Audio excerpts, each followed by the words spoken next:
So when you fly, there is a change in the pressure of the air around you. So as you take off, the pressure in the cabin in the aircraft around you falls, and as you land, the pressure increases. Now, the pressure around you has to be balanced with the pressure behind your eardrum in what we call the middle ear. And the structure responsible for that is something called the Eustachian tube, which is a tube that connects the space behind your eardrum, called the middle ear, to the back of the nose. And this tube opens and closes at various times to equalize the pressure, even day to day, when one, for example, travels through a tunnel or is driving up and down a mountain. Your Eustachian tube will subtly alter to equalize the pressure. So when you're flying, particularly actually when you're landing, that's when the pressure changes seem to be the greatest. Your Eustachian tube will need to open to equalize the pressure. Otherwise, the pressure behind your eardrum will either be too positive or too negative, and both can cause pain and discomfort. Usually, the worst situation is when the plane is landing, so the pressure in the cabin is increasing, and the pressure behind your eardrum is becoming more negative relative to that, and that tends to suck in the eardrum. And sucking in the eardrum is quite painful. This is why you then experience a sensation of pain as the plane is landing. Now, if your eustachian tubes are working but not working 100% or optimally, what you'll find is that as the eustachian tube opens, it's somewhat jerky in the way it equalizes the pressure. And that sudden change in pressure causes air to rush up the eustachian tube, and the eardrum goes from being sucked into its normal position quite quickly. And that's the pop that you might hear, or the click that you might hear as the plane is landing. So when you fly, there are a number of measures that you can take to try to help improve your eustachian tube function and reduce the popping and clicking and pain that you might experience, particularly on landing. So first of all, before you take your flight, a day or so before you take your flight, you could start taking a nasal decongestant. Common ones include Otrivine or Sudafed. About a day or so, 24 hours or so before you fly. And this helps to improve the function of the eustachian tube. I would also suggest that after you've landed, you continue taking the decongestant for a further 24 hours. So that's 48 hours in total to cover your flight. But be very careful not to overdo the nasal decongestant. We don't advise you taking these for longer than 7 to 10 days at a stretch, because then you can have potential long-term issues with rebound congestion. It can actually make the problem worse. So when you're actually on the plane, there's a couple of things you can do there to help improve your comfort on the flight regarding your ears. Firstly, you can swallow by sucking on a boiled sweet, usually an hour or so or half an hour or so before the plane's about to land.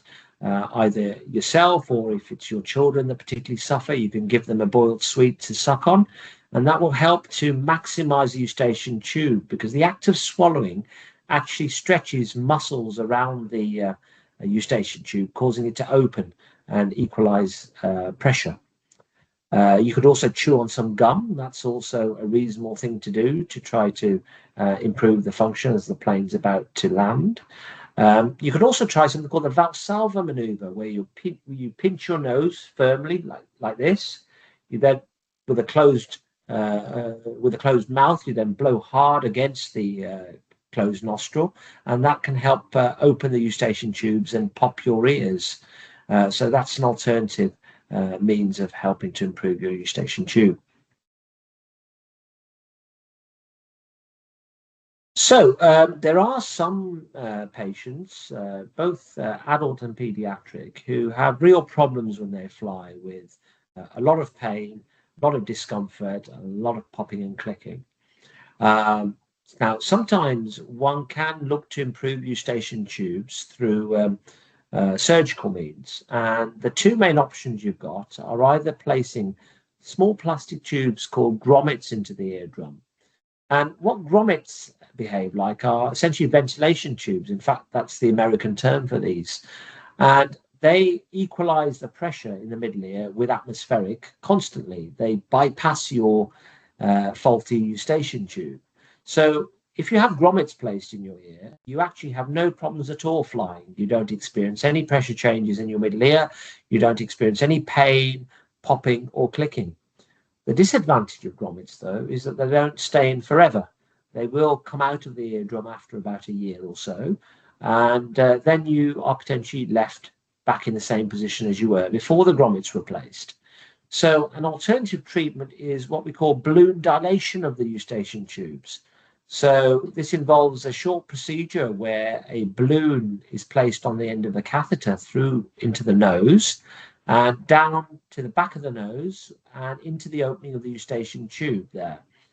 We then blow up the balloon to quite a high pressure, and this stretches the cartilaginous soft tissue opening of the eustachian tube at the back of the nose. And it can be helpful in 60 to 70% of patients with eustachian tube dysfunction, and can also potentially offer a long-term solution for this problem. Well, this is actually a relatively rare occurrence, but it can happen if there is a sudden pressure change and you have faulty eustachian tube function. Now, usually the symptoms are that of a sudden sharp pain along with perhaps bleeding from the ear. The first thing really to say is don't panic. This situation can occur, and in most circumstances, the eardrum heals up itself within a matter of a couple of weeks or so.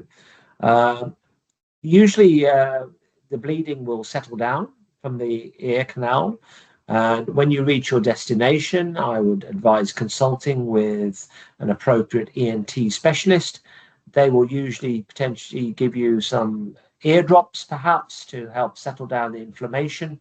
And then usually the advice is to seek further review a few weeks down the line so that one can assess whether the eardrum is healed properly, and you can also potentially have your hearing checked to make sure that you have no long-term issue with that.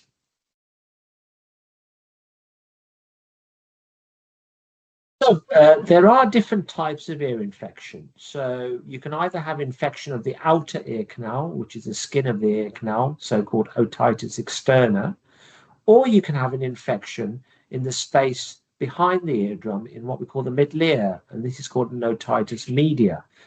Now, the symptoms of a outer ear infection are usually discharge from the ear, and these infections, they're not affected by pressure changes.